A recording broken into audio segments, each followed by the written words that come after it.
50 yıl öncesine kadar ülkemizde başarıyla üremekte olan iki akbaba ve bir kartal türünü günümüzde görmek bir hayal. Çünkü yok oldular. Ülkemizde halen üremeye devam edebilen son kartal türü olan tavşancıl ise yasa dışı avcılık ve zehir kullanımı nedeniyle tehlike altında. Üstelik halen bu yırtıcıları korumaya yönelik hiçbir önlem alınmamış.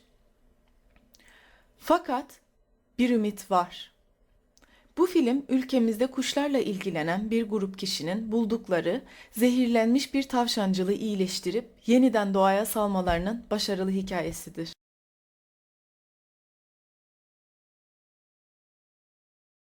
Gördüğümüz bu kartalımız, Kıbrıs'ta yaşayan tek kartalımız Tavşancıl.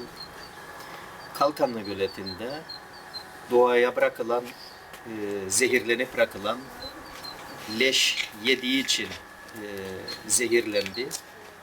Kuşu yakaladı. Veterinere götürdük. Veteriner arkadaşlar kuşumuzu kurtardı. Birkaç gün orada kaldıktan sonra buraya getirdim. Üşendikten sonra kafesin içerisinde atılıp kendine zarar vermemek için bugün burada usulüne göre kuşumuzu yakalayıp doğaya bırakmak için toplandık. Bu kış benim için bir şeydi, bir hayal gibiydi. Özellikle Kalkanlı Göleti çok büyük bir beslenme alanıdır. Orada sıkça görüyorduk, fotoğraflamak istiyorduk. Bazen avlanmasını dahi çekebildik. Bu kuşu Sadık Hoca bana haber verdiği zaman ve onu orada yakından gördüğümde aklıma yeni doğmuş çocuklarım geldi. Yeni doğmuş çocuklarımı ne kadar dünyaya geldiklerinde heyecanla sevdiysem ve içimden bir endişem vardı çocuklarımda. Aman acaba çocuklara bakabilecek miyim? Bu kuşu da bulduğumuz zaman ve sorumluluğu üstlendik. Aman acaba bu kuşu yaşatabilecek miyiz gibi bir heyecana kapıldım. Ertesi günden bu zararlı zehirlenmenin ortadan kaldırılması için Güzelgürk Belediyesi ile temasa geçtik. Sağ olsunlar geldiler ve o bölgedeki zehirli hayvanları, ölen köpekleri kaldırdılar. En azından başka kuş veyahut da başka hayvan zehirlenmesin diye. İnşallah bu kuş bugün hepimiz tarafından doğaya salınır ve orada yaşamını sürdürür. 10 kusur çift olduklarını, en azından Kuzey Kıbrıs'ta olduklarını tahmin ediyoruz. Tabii ki bu %100 bir rakam değildir. Bizim gözlemlerimizle, son 3-5 arkadaşımızın 3-5 yıl içerisinde yaptıkları gözlemlerle ortaya çıktı ama en azından bir farkındalık oldu. Bundan sonra daha iyi rakamlarını görebileceğiz.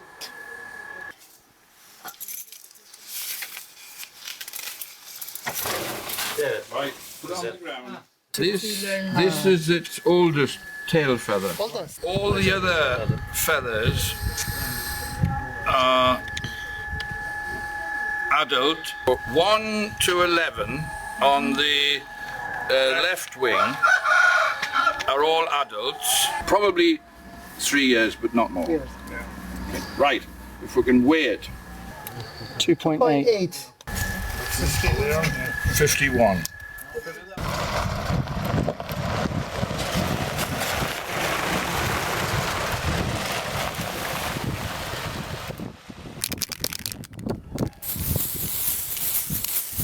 Okay.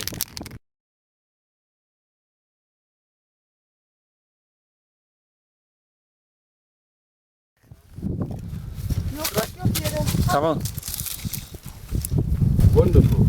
Wonderful. Hani makine mi? Makine.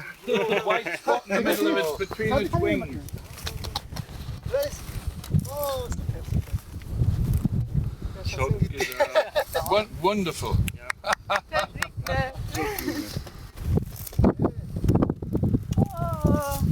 tamam.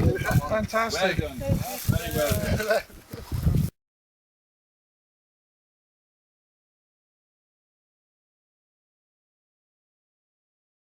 I've been involved in ringing birds as a tool to learn about their life histories since 1955. I was the first ringer to come to Cyprus and use BTO rings in 1958. 1958 and 1959 I started using BTO rings here at RAF Nicosia and at one or two other places along the Kyrenia range We used to put mist nets up and catch birds in 1958. One, tragic happening between now and 50 years ago has been the serious decline in the breeding birds of prey. The griffon vulture has been completely removed, as I understand it, from the Cyprus aviculture, and I understand now that the Greek Cypriots are embarking on a reintroduction program of griffon vultures from other parts of the Mediterranean.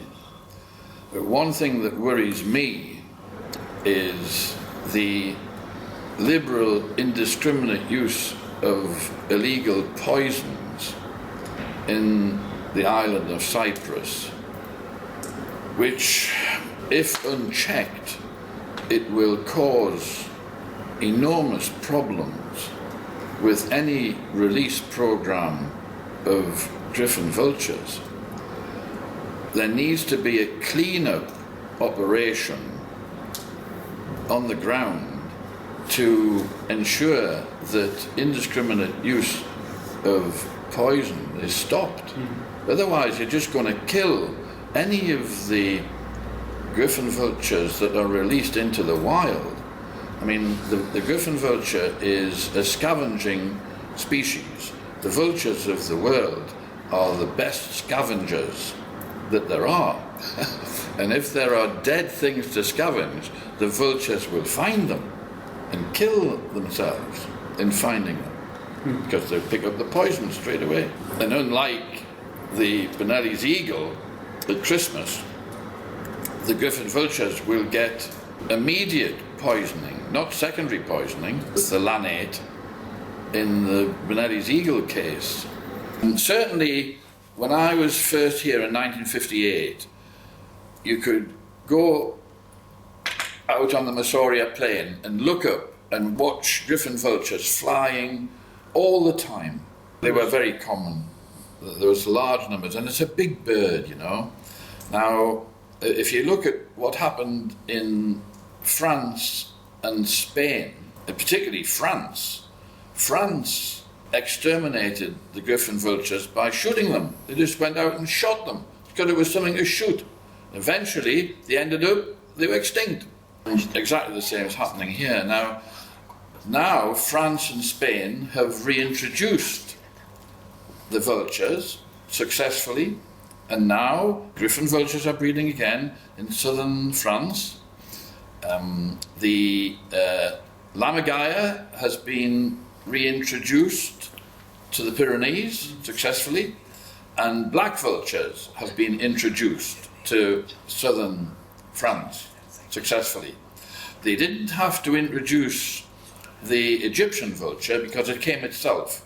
As soon as the griffon vultures were nesting in colonies, exactly the same old sites that they nested in, a long time ago, the Egyptian vultures return to nest among them. You can reverse the process.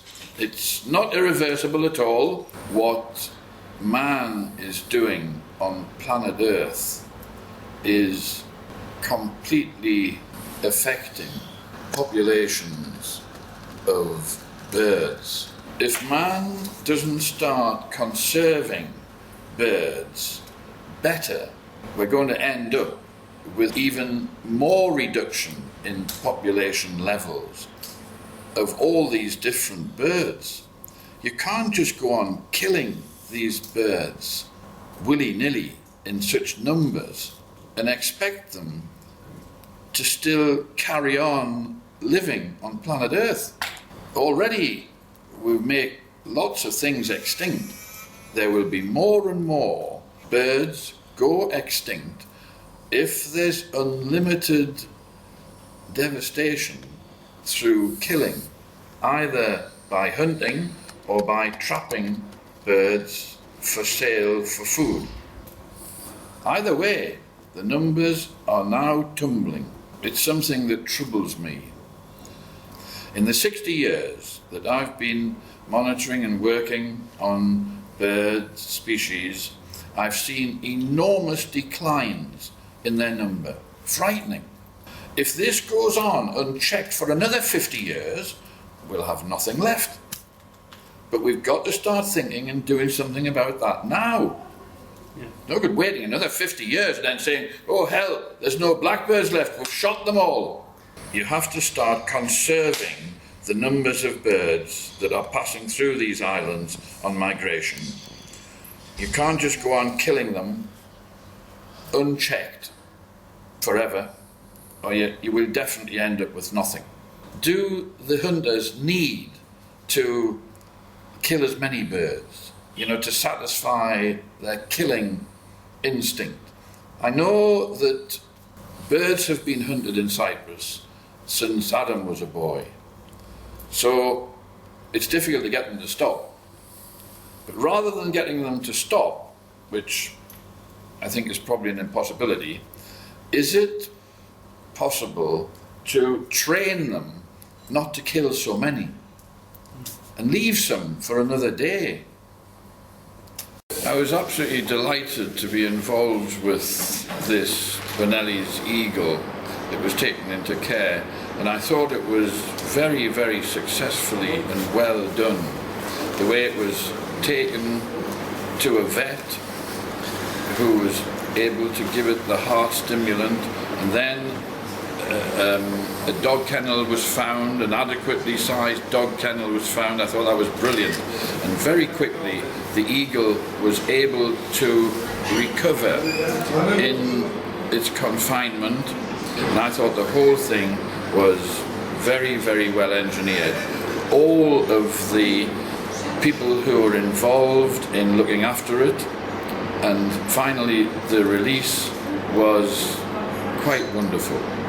I was delighted to be asked to be at the release, and it was probably just as well that I was, because it wasn't the easiest thing to handle. But we got that right, and it flew off very successfully. Thank you. Thanks, Brian. 3 Şubat 2013'te Birtan Gökeri, Kalkanlı Göleti'nde bir tavşancıl gördü. Çektiği fotoğraflarda kuşun kanadının altındaki renkli boya kolaylıkla görünüyordu. O anda karşısındakinin bir ay önce ellerinde tuttuğu kuş olduğunu anladı.